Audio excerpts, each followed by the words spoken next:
You'll remember my grandmother, Louise Absolutely. Haywood, Wheezy. Wheezy, Grandma Weebie, Mm, how she was affectionately known.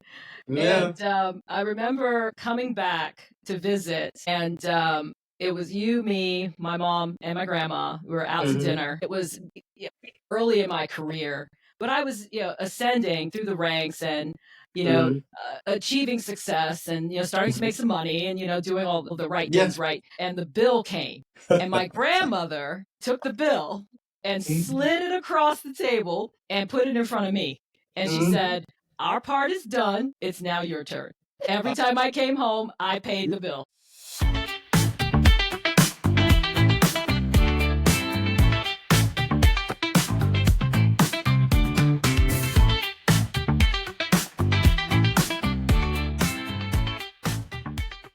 Welcome back to Monique and Friends. Today's episode is a very special one for me. I'm sitting down with my stepfather, Carl Polite, who has been a part of my life since I was in high school. Over the years, we've built a strong bond that's rooted in family, love, and support for those who are closest to us. In this episode, he shares the story of how he met my mom, his experiences stepping into a blended family, and his time as a small business owner. We also explore deeper themes like navigating life's transitions, the power of resilience, and what it truly means to show up for the people we love.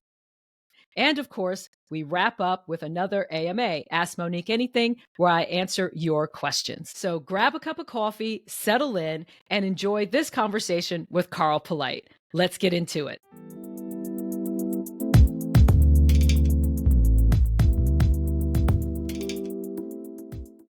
Hello, Carl Polite. Welcome to Monique and Friends. It is so awesome to see you. Absolutely. It's always a pleasure to see my daughter. Yes, absolutely. So, for the good people who are listening to this episode, you are my stepfather. And Absolutely. you and I met when you and my mom started dating when I was in high school. That's right. So, tell the story of how you met my mom. Wow. That's interesting. It's I was working for a nuclear facility, and your mom was working there as well. And I was responsible for tracking down some information about freight that was coming in. And I called a friend of mine that I knew would be able to help me because I had a number that I couldn't identify. I couldn't get it to go through. And she said, "Well, I'm busy right now, but I know somebody that can help you." And so she passed me over to your mom. And we started talking, and she identified that the number that I had was an 800 number that was local to the area, not to where I live, but to the area where I was trying to call.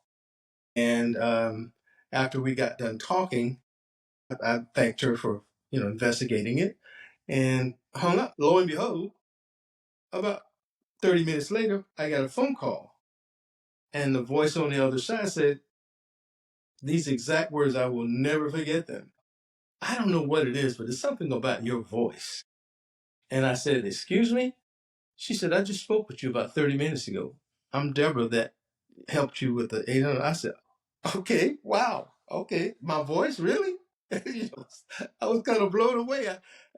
No one had ever said anything like that to me before, so I wasn't prepared. So my mom rolled up on you like that? Well, and you know what? This is great because this story you don't know. I've never I told never you this. heard this story. I Exactly. I'm like, know. wait a second. Well, that's how your mom and I actually met. So after talking with her a little bit, we started to talk on the phone. The next day we talked, and the day after that, and because I knew where she worked and I had the ability to move around, because the nuclear facility that I work is 300 miles square. It's a big place. It's got a lot of small cities. And your mom worked about 8 miles from where I was. And eventually I got a car and went over to the building where she was, and we met. And then we started talking a little bit more intense, and I ended up coming to Columbia, South Carolina, and eventually we started dating and met you and Jamal. And I tell you, as they say, the rest is And history. then you moved But in. I did, absolutely did. I moved in, and this was really a big part of this. Eventually, I got custody of my children, my sons, my boys, three of them. And in fact, Carl was staying with us before the other ones came. other brothers came, and it was amazing because not every day a woman would take on the responsibility of trying to help a man raise his children, and your mom didn't blink, and you and Jamal welcomed us in as though we were there all along. I guess in some ways it was very seamless. It was like we were a blended family, but we got along. We made it work. Yeah. We Yeah, made we it made work. it work. We Definitely. I made it think work.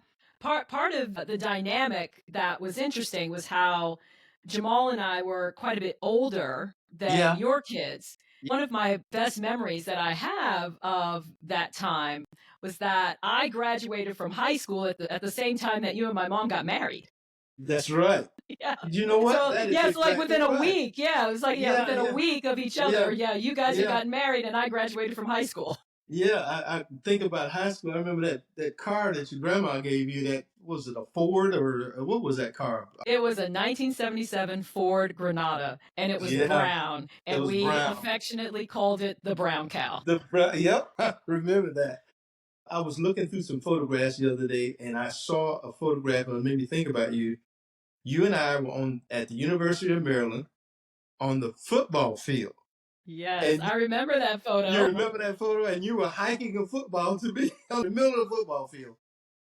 Listen, I've got so many great memories of things that we've done together and places that we've gone and experiences we've had. But I couldn't have asked for a better daughter. You know, becoming a girl dad, so to speak. It's been amazing. You've been an amazing human being, and I'm so happy that you're in my life. I promise you. Thank you, Carl, and I'm happy that you're in my life too because Yeah, and we wouldn't have uh, it any other way. we would not have it any other way. Yeah, Yeah. as time went on, of course, and I guess you could say the evolution of things. My oldest son, Carl, was one of a great football player in the state of South Carolina. And out of high school, he got a full scholarship for the University of Georgia as a tailback. And Yeah, he he was a very talented football he player. was a very talented football player, and he left Georgia after being there a year. And he went to Benedict College and played football there at HBCU there in Columbia. And there was a time when in Augusta, Georgia, they had an arena football league, and he played with them, the Augusta Stallions.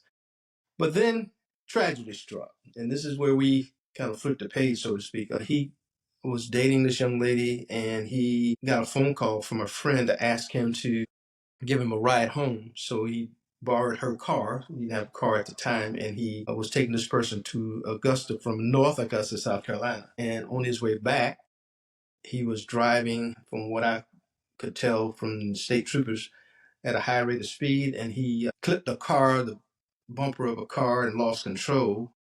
And the bad part about all of this is that he wasn't wearing his seatbelt. The tough part of it was that I never got to see him again. He was thrown out of the car. Team Wheeler came by and struck him, and it basically mutilated him to the point where the coroner respectfully said to me, Mr. Polite, I wouldn't recommend it. And I took his advice. So, but as tough as it was, and is, I should say, I had to lean on my faith. There's always going to be some trials and tribulations in your life, but you got to persevere through it because there are other people here that depend on you, that need you, love you, care about what happens to you, and so you just have to persevere through it. Do I struggle with his death? It's 10 years now, and there's not a day to go by I don't think about him, but I can't bring him back. I mean, he was my oldest son, and Yeah, he was your oldest son. He was your namesake. he's my namesake, and I'll always miss him and love him. And but we have to keep going. I have three other sons, and they have children, so I have grandchildren. Right. And you just got to keep Grandpa doing what. Carl. Yeah, you got to keep doing what you do. I love them all, and I'm glad I'm still here. Life has been good to me. I've had some ups and downs, but for the most part, I've been able to bounce back pretty good. At 70, almost 72 years old, I think I'm doing pretty good. Yeah, you're Doing doing pretty pretty good. well for Doing pretty 72. good. Yeah, yeah. And when I have a daughter that will fly from Oregon to South Carolina and call me up and say, "Hey, I'm taking you to dinner," and takes me out to a fancy restaurant, whatever you want.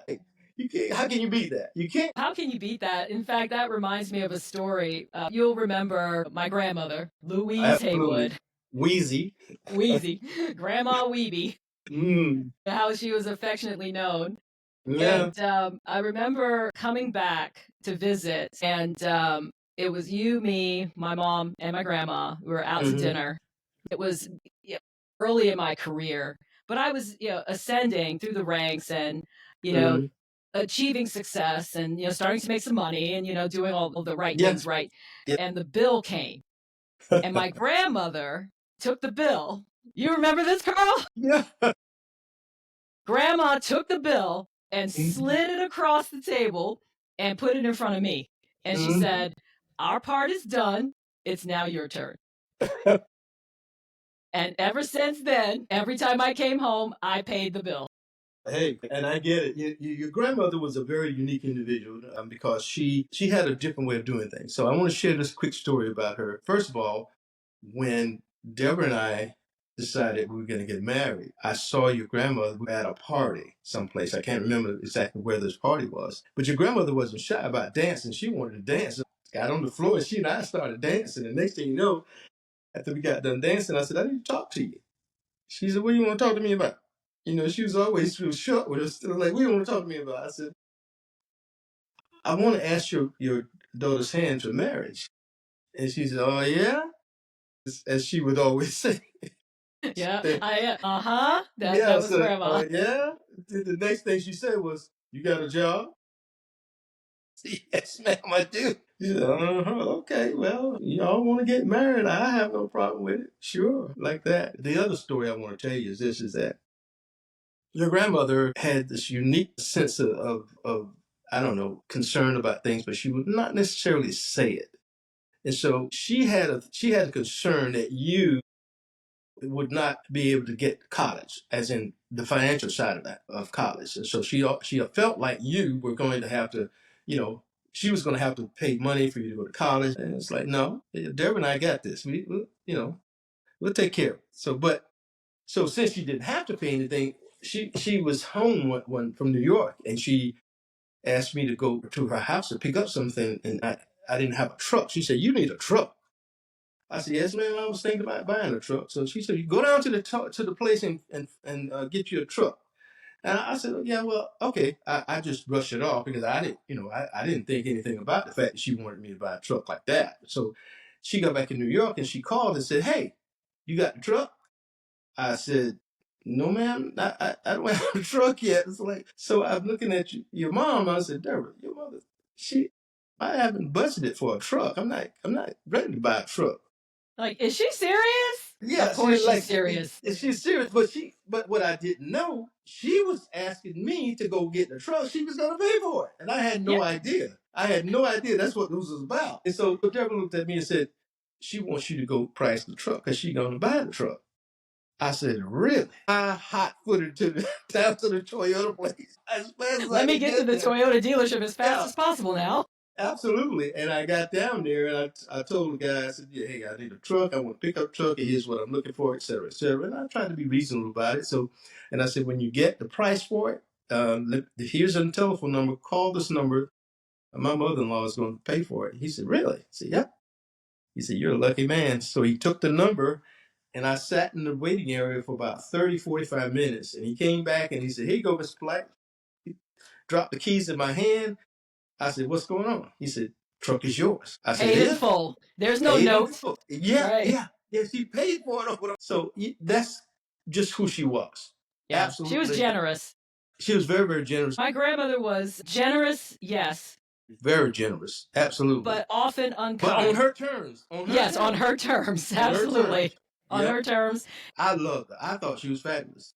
I Yeah. got along with her. I never had any trouble with her. She never had any trouble with me that I know of. And she was just a sweet lady. I miss her dearly. I talk about her a lot. And Yeah. I think Yeah. about her practically every day. Well, Because we you all look like a to lot say in like this her now. family, I know, we all like to say in this family, there's a little bit of Louise Haywood in all of us.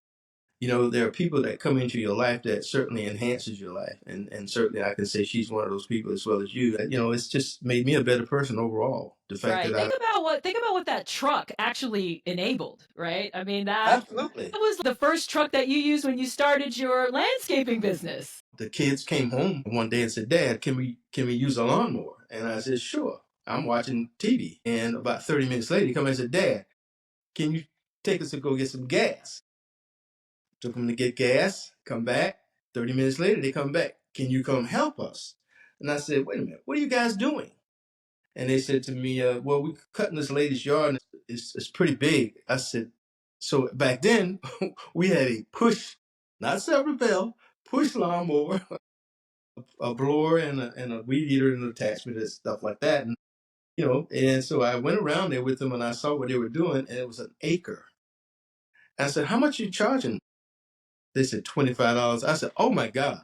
I said, no, no, no, no, no, no. So I talked with the lady. She said, oh no, I would never going to give them $25. It's when they finish, I would make sure that I said, okay, well, I got out there and I helped them. And that was the summer that we were moving because we were building a house. And we moved, and the kids decided when they got in Aiken that they were not going to do grass cutting anymore, because we ended up with about 10 customers that summer that wanted our services. And we weren't, I had no plans on doing that, but it worked out well. But the kids, but it's like, no, I'm not cutting any more grass. So when I got to Aiken, I cranked up that business, and I tell you what, it's been one of the best decisions that I've ever made via my children. I have them Right. thank. And it was quite the side hustle, right? I mean, it It was was, it was, because I could take the work, but weekends and any days that I had the opportunity to do it, I was big time at one point. And then when I retired, of course, I cranked it up full time, and I had a crew of people working with me and for me. And I had several clients in various communities around Aiken, gated communities, and et cetera, and businesses I did. So it was very lucrative. I enjoyed it, and it was very good for me and my family. Absolutely. What was the biggest lesson that you learned running your own business? Patience. People will run you through some very difficult things, sometimes unreasonable. I had an incident in a gated community doing a service for a customer. The neighbor across the street came out and said, hey, can you do my yard? What do you charge? And so I told him, and he said, well, I only want you to do the front yard. I said, well, we have a minimum. We don't do yards for less than this minimum. And he said, okay, well, I'll tell you what, can you do mine today while you're over here? I said, sure, we can get to it. We'll go ahead and take care of it for you. He said, I'll tell you what, the next time you come every 2 weeks, right? On Thursdays, correct?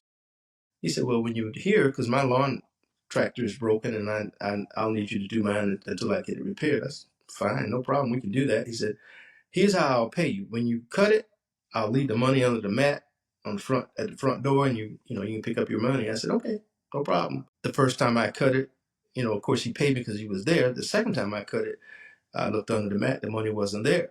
I didn't panic. It was a gated community. I knew I would get paid eventually. So I said, well, he probably forgot. 2 weeks later, came back, cut it again, still no money. The third week, when it was time for me to cut it, I cut it. There was no money, but that was the last time I cut it.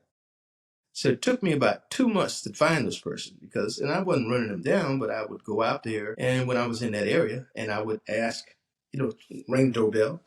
No one answered the door. So finally, after almost 3 months, he was at home, and I rang the doorbell, and his daughter came to the door, and she said he's in the backyard. And I went back there, and he had the blower, and he shut it off, and he came over to me and looked at me as though he didn't know who I was. And so I said, oh, you know what? We haven't seen each other in a while, so you might have forgotten who I am. He said, I know who you are.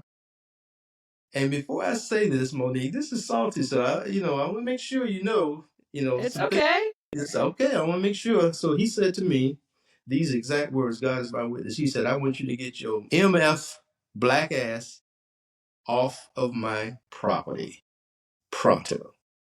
Wow. And of course, I kept my cool, because that's what I do. I don't panic when people say stuff like that to me. And I said, you owe me money. I'm here to collect. If you give me my money, I will leave.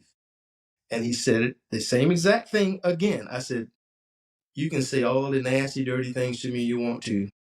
In the end, you're going to pay me my money before I leave here. And so he proceeded to say some more things. I didn't raise my voice. I kept my cool, because I know, had I allowed myself to explode on him the way he was talking to me, it would have ended bad. And so I kept my cool. And he said, I want you to get your black ass off my property. And then he said, I'm going to call the cops. I said, call them. I said, I did a service for you. You owe me money. He refusing to pay me. And then he finally said, I'm going to pay you your MF money. Just get off my property. I said, when do you plan on paying me the money? I'm going in the house right now. I'll have it back in 15 minutes. No problem. So I stood there as he walked away, and he looked back at me while I was still standing there, and he turned around, and when he came back to me, he says, do you understand stand your ground law? And when he said that, I thought, well, yeah, I didn't, I just brushed it off like, yeah, I understand. And then I said, wait a minute. I said, are you threatening me? Is that what you're doing? I said, I tell you what. I said, if you think you can physically remove me from this property, I said, go for it. Let's see how that ends up. So he turned and walked away, and he went in his house. And so I went out to the edge of the street where my truck was and waited, because now I'm not on his property anymore. And so he came back out, and by that time, a crowd had gathered because there were people working in the street nearby, and they heard it, and they came over to see what was going on. And so he came outside, and he took the money, and he counted it out, like that. Like every time he counted, he pulled a bill out, put it up in the air so people could see it. And he kept doing that until he counted it all out. And he handed it to me, and I wouldn't touch it. I said, you can put it on the top of my vehicle. So he took it and slung it up on top of the hood of the vehicle. And I counted it, put it in my pocket, and drove away. Now, when I drove away, he was still out in the yard carrying on. And he said, I'm not done with this. And I said, well, I hope so, because I'm going to have a nice, fat, juicy steak and a cold beverage on your dime tonight. And so that pissed him off even more. So I got to thinking to myself, I wonder what he's thinking about doing. So I thought about it. I said, he's going to try to get me banned from the neighborhood. So I went to the HOA the next morning, talked to the president. She said, Mr. Polite, he's already sent me an email about that incident. And she said, I told him these words. Mr. Polite and his crew has been coming into Woodside for 15 years. We have not had one single complaint or incident with them or their crew. It is obvious that you and he did not have a good working relationship, and so consequently, I'm not going to ban him from the neighborhood. That's not going to happen. You would think that would be the end of it, but it wasn't. About 2 months later, a customer in another part of the neighborhood said to me, Carl, there was a really nasty letter written about you and your company on the Facebook page for the neighborhood. And as soon as my wife saw it, she made him take it down because she's on the HOA board. And it was taken down immediately. She said, because the Carl Polite that I know, that's not him. And so that, I'm sure that angered him as well, because he wanted to he tried to destroy me because of that incident. It's amazing. But, sometimes you're going to have people who are, I guess, racist and bigoted, and you just have to persevere through it. You can't allow them to define who you are. I refuse to let him do that. Because they look different than I do, or because they have a different, I don't know, ideology than I do. I'm not going to treat them badly. We're human beings first. Color doesn't, matter in the way that people want it to. But I had so many good people that treated me just like royalty, to be honest with you. Customers out in those gated communities treated me and my crew so well. I never had any problem with anybody but that one person. And the funny thing about it is, it was at the end of my business career. I was getting ready to retire. So much to unpack there. So Yeah. the first thing is, wow, the incredibly overt racism. Yeah. It's You know that these stories happen. You know that people experience that, but it's just so hard to hear. Well, but you can't hate all people that don't look like you because of him. And I refuse to do that. I got plenty of friends that don't look like me, great friends. Yeah, same here. Absolutely. I wouldn't change it for nothing. When I was growing up, you used to basically, call me and my friends kind of this group of the United Nations. Exactly. Absolutely. Because they were all colors, sizes, and shapes. Yeah, we had a little bit of everybody. Absolutely. But, that's the way it should be.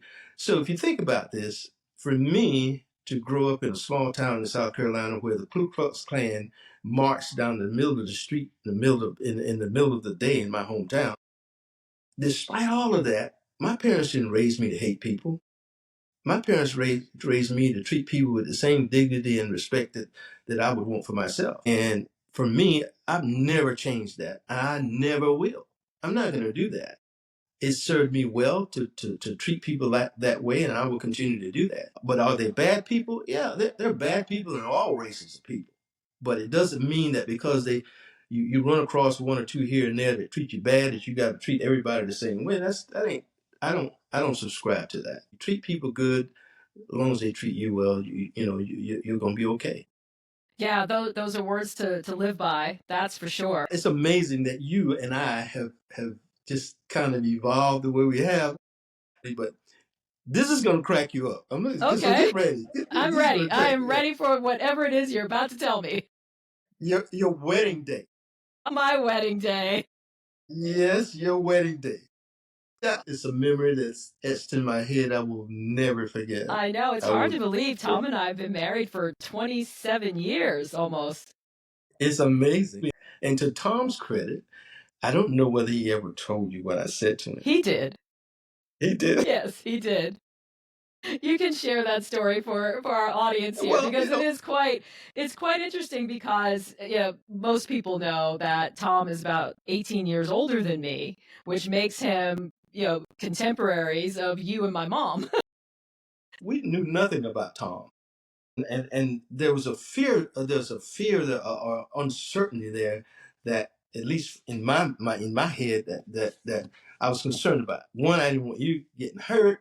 I didn't want any bad things to happen to you. And so I told Tom, I said, Tom, certainly I hope nothing ever happens, because the same plane that brought us to this time will bring us again. And, to his credit, he was cool as a cucumber. He didn't say a whole lot. He said, yeah, okay. Kind of like that. I expected at least a little dialogue of some sort. Like, you ain't No, he just took it in stride. And so 27 years later, amazing, truly amazing. He's a good guy. He obviously he's treated you well. And, it was a marriage that was meant to be. Yes. And I'm happy for you. Well, thank you. Thank you. Absolutely. I know, and speaking of kind of the power of relationships that endure, even though you and my mom are no longer together, that didn't stop any of us from continuing to be in each other's lives. You're still a big part of Jamal's life, big part of my life, and it talks about how you continue to have a relationship with my grandmother as well, right? The extended family. And it's a lesson that people can learn from too, because you separate, or sometimes marriages fall apart for whatever reason. People change, people go through certain types of evolution in their life because we all different. We all have different personalities, and the difficulty in life is that when you mesh two people together, you're gonna have some rough edges sometimes, and sometimes they can get smoothed out. Because I know, looking at you, I know that you've had some rough edges too. No one is everything. No one has everything perfectly smooth all the time. No, not at all. And so the key like, to how about like right now? Yes, well, that's life, though. That's what it is. But it's good to be challenged like that in some ways too, because it makes you a better person overall. I thought about my uncle because I had a conversation with someone the other day, and he just seemed to be the person that knew everything. Every time you talked to him, I got an answer for this, I got an answer for that. And so I said, my uncle told me something a long time ago that I've never forgotten. He said, if you walk into a room and when you get there you discover that you're the smartest person in the room, you should leave. He looked at me. He didn't know what to say. As I'm saying to you guys, you know everything. Why are you here? You know everything. So what's the point in talking to you? But that is a common refrain. If you are the smartest person in the room, you're in the wrong room. And I think also, a corollary for that is you've got to surround yourself with people who can help you continue to expand your horizons, expand your knowledge, and to continue to grow. So, and also you need a fair number of people who will just keep you in your place. That's true. Sometimes you just have to have somebody say, hey, no. I've got a nephew like that. And see, in fact, he told me he was going to write a book that's going to change the world. I said, well, good luck. Hope it works out for you. But, whatever you decide to do, make sure you keep your day job. Don't put all your eggs in that book. Yes, But, that's I okay. advise a lot of my proteges that your passion may not necessarily be your paycheck. That's what I'm saying. Absolutely. Good way to put it. When I met you, you were on a mission. Now, you may not have known what the mission was, but you were on a mission because what I remember about you, schoolwork, you crawl up in the middle of that bed and it was on. That's schoolwork. Or as my mom had, the infamous kitchen table. The kitchen table. Absolutely. Yes. And in fact, if I'm not mistaken, I might still have that kitchen table.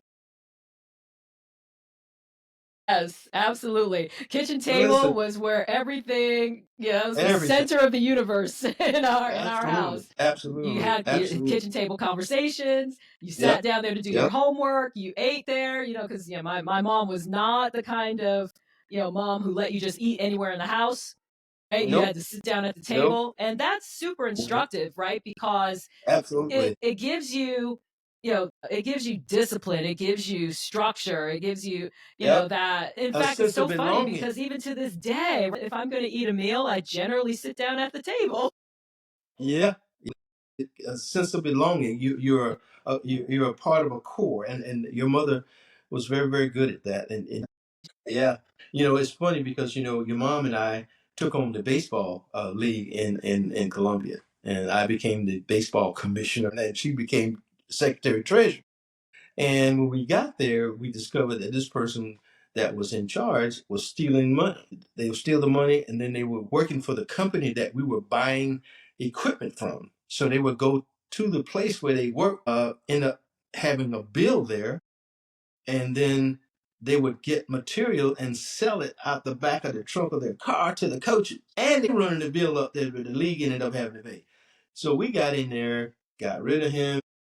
We did some fundraisers. We paid our bills off. We created a very good league that didn't owe anyone anything when we left. It's funny how I remember this so distinctly. They were taking T-shirts and having the kids wear T-shirts from year to year. T-shirt.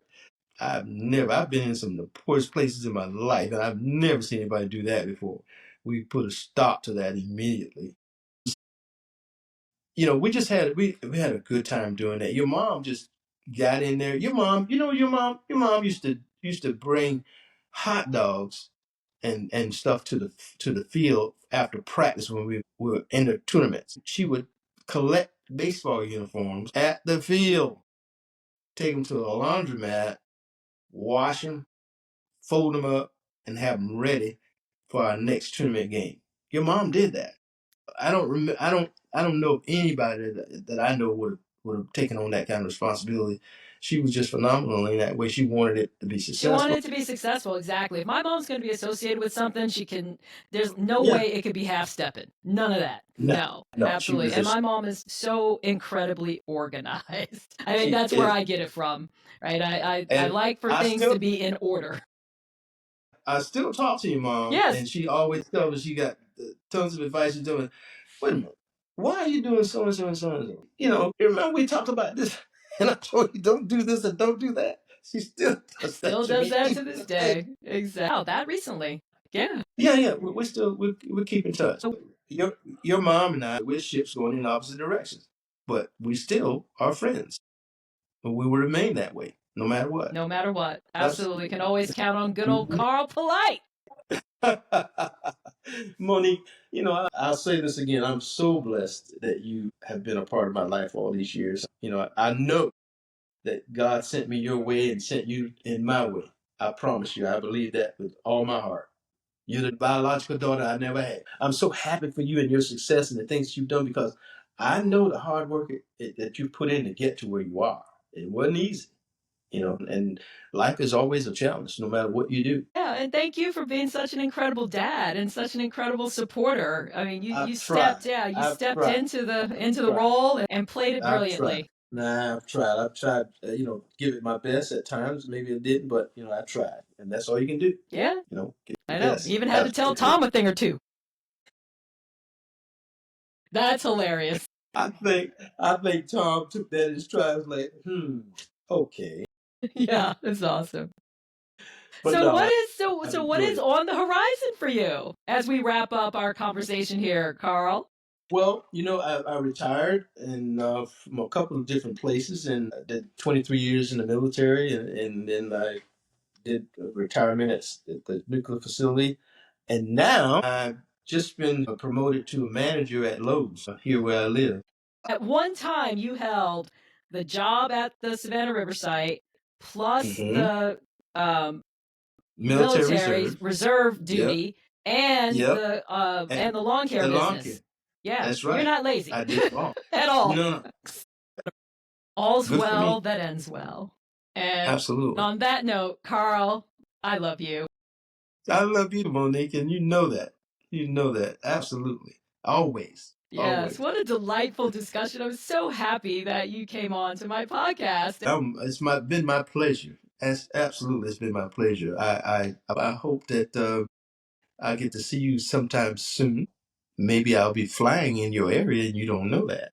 Don't you know? I'm just like my grandma in that respect. Do not pop up unannounced. Don't you worry, I won't do that. But if I'm if I'm on the West Coast, and I'll certainly call you up. That'd be great. I'll let you know. I would do that too. Excellent. Absolutely. All right then. Enjoy the rest of your day, Carl. You too. Thank you. I love you. I love you too. All right. Thank you. All right. Okay.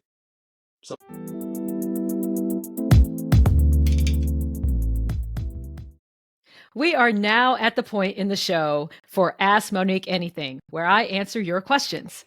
Today's question comes from Joseph in Santa Clara, California. How do you balance your corporate career with being an entrepreneur? Man, that is such an amazing question because I think about this all the time. So there are a few things that I take into consideration when I'm balancing my corporate career and my entrepreneurial career. First is prioritization and time management. I tell people all the time, you prioritize the things that are important to you. And so not everything can be a high priority at the same time. And so I focus on the key the deliverables and the key tasks each week. I keep running to-do lists. I have time that I block off on my calendar to just get things done and to stay organized. And then when I'm in corporate mode, I am totally in corporate mode. And then when I'm working on my businesses, then I'm working on my businesses. And so I really do try to have those boundaries. The other thing that I do, particularly in my corporate career, is that I generally have a team working for me.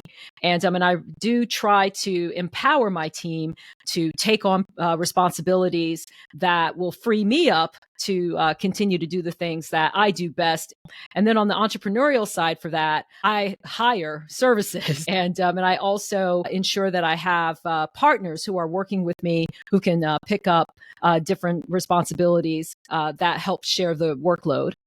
The last thing that I'll say is that I believe in staying really engaged and really passionate and energized about both what I'm doing in my corporate role as well as in my entrepreneurial ventures, because they fuel different aspects of my career in different ways. When I'm in my corporate role, I am, doing a lot of different things and working on a lot of different projects, a lot of different stakeholders, and in that corporate flow, if you will.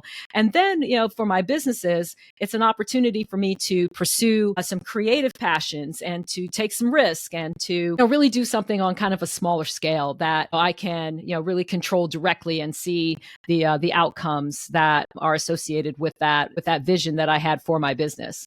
So ultimately, it is about just being clear about the priorities, ensuring that I've got time to balance the two, and that I'm enjoying myself in either role.